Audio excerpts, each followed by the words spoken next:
Apartamentos pequenos já formam um nicho de mercado, principalmente em cidades muito movimentadas, porque facilitam o dia a dia dos moradores. Mas esses espaços não precisam parecer pequenos. A gente mostra dicas de mobília e decoração para ampliar o seu AP.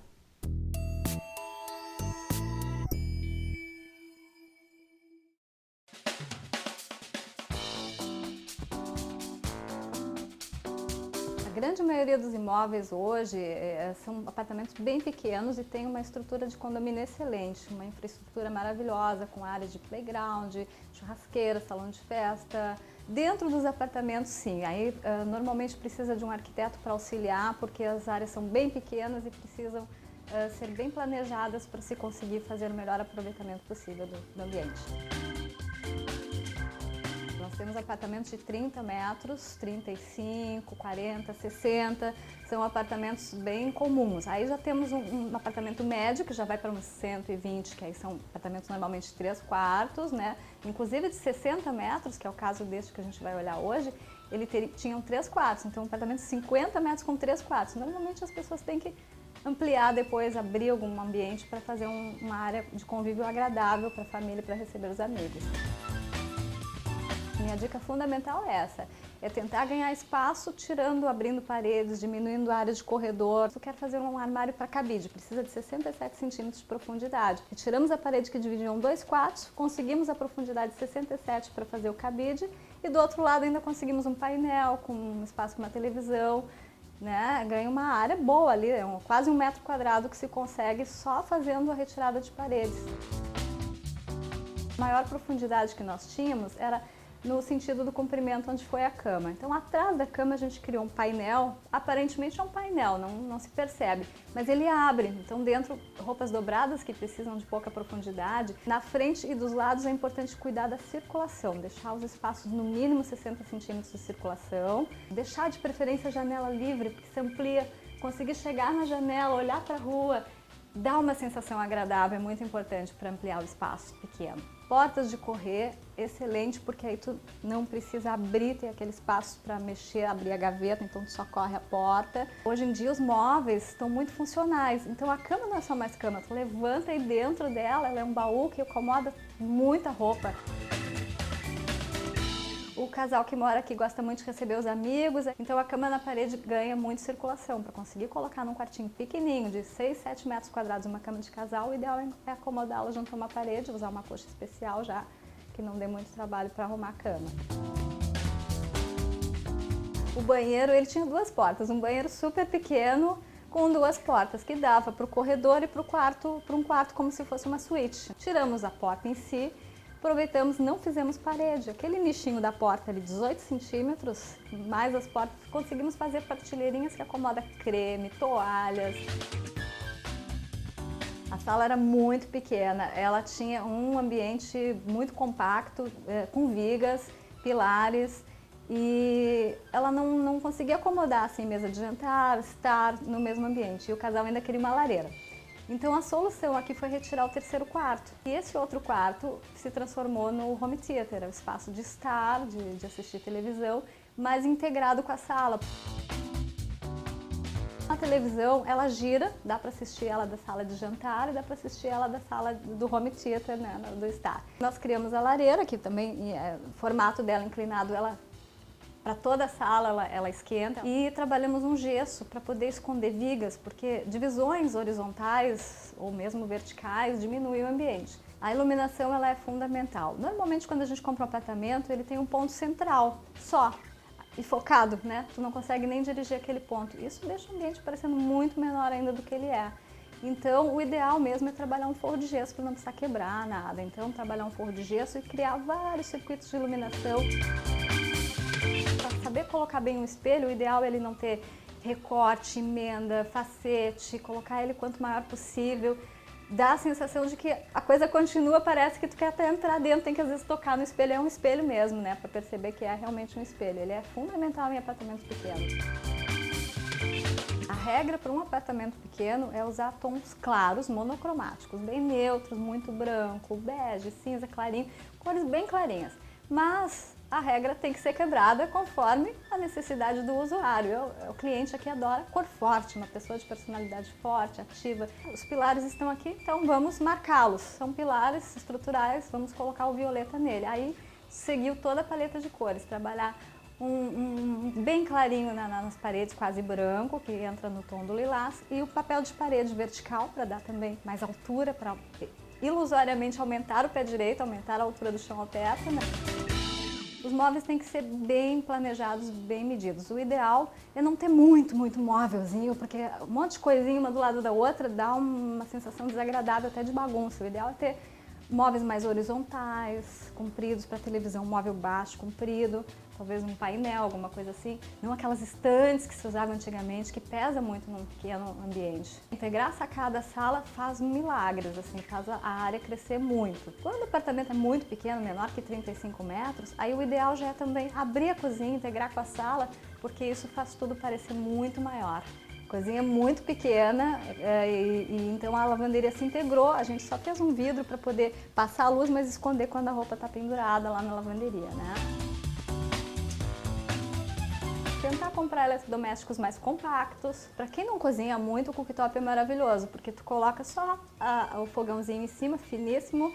Embaixo tu consegue fazer gavetões para panela, nicho para micro-ondas, acomodar outras coisas, né? Aqui o casal queria uma geladeira grande. Para conseguir colocar uma geladeira grande, relativamente profunda, eu digo, né? A porta não iria abrir confortavelmente se deixasse aquela geladeira profunda. Então o que a gente fez? Transformou a porta em porta de correr pelo lado do hall de entrada, não pelo lado da cozinha, para não roubar aqueles centímetros da porta, né? Com isso, a gente conseguiu colocar a geladeira e do outro lado onde a porta ia abrir, ainda conseguimos colocar um móvel que acomoda ali a tábua de passar, o varal móvel, os produtos de limpeza.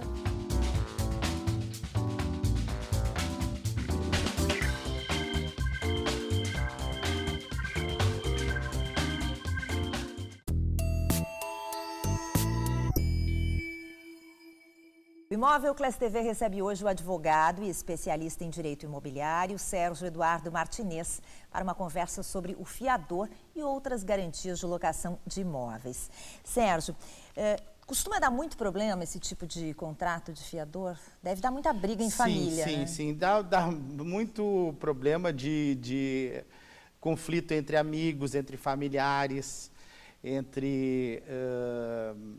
como é que eu vou dizer, pessoas que não tinham, que tinham uma boa relação e acaba isso estragando em função de eventuais problemas decorrentes dessa locação. Tu falasse uma coisa interessante na primeira parte da entrevista, que a pessoa precisa saber se aquele locatário terá condições de lidar com aquela dívida, mas isso é difícil, às vezes deve ter até locatário que deixa de pagar e não avisa o fiador, e quando a gente vê a bola, está uma bola de neve. Pois é, é importante Eu até queria te perguntar a questão do prazo, se existe um prazo, se a pessoa assina como fiadora, tem um prazo esse contrato, tem um limite?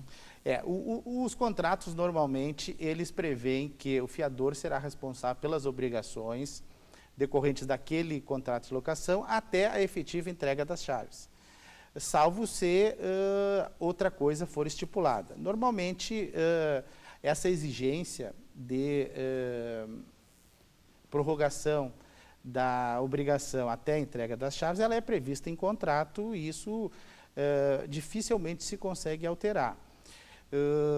E, portanto, ele tem que acompanhar efetivamente o cumprimento das obrigações pelo inquilino durante o prazo da locação, se informar se ele está pagando, se ele está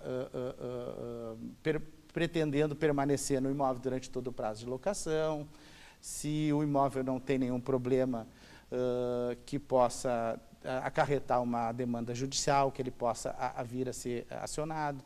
Enfim, Mas o fiador pode desistir no meio de um contrato? Sim, o fiador pode pedir a exoneração, como se diz, dessa fiança.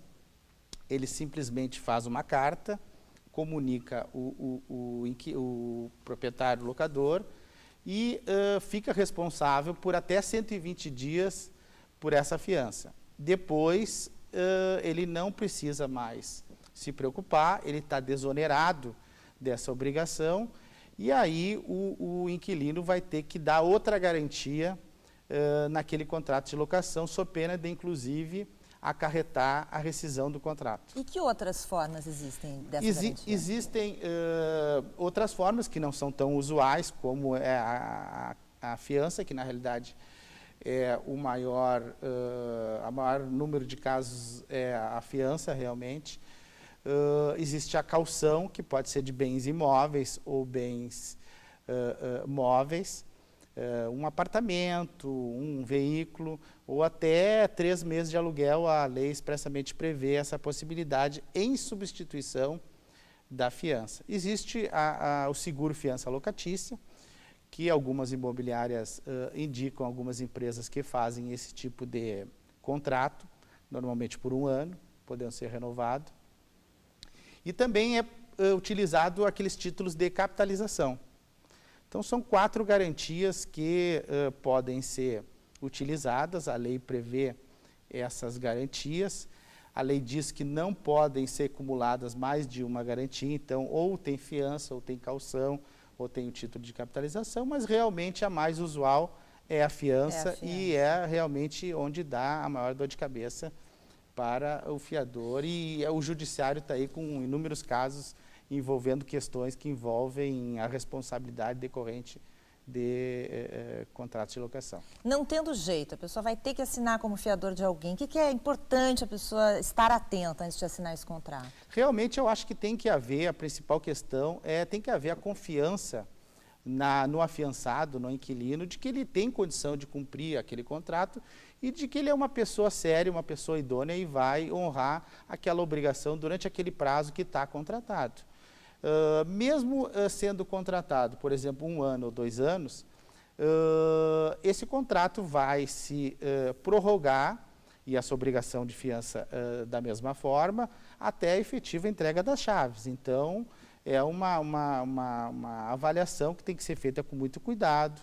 A pessoa, eu acho, o fiador tem que acompanhar o cumprimento efetivo desse contrato, se informando com o inquilino se ele está realmente conseguindo pagar aquele aluguel e aquele condomínio.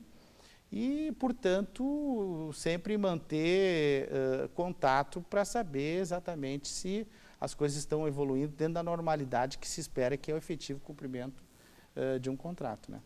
Conversei hoje sobre contratos de locação com fiador, né? Quando é preciso assinar como fiador, quais os cuidados que é preciso ter. Conversei com o advogado especialista em direito imobiliário, Sérgio Eduardo Martinez. Obrigada pela tua participação. Obrigado, um prazer.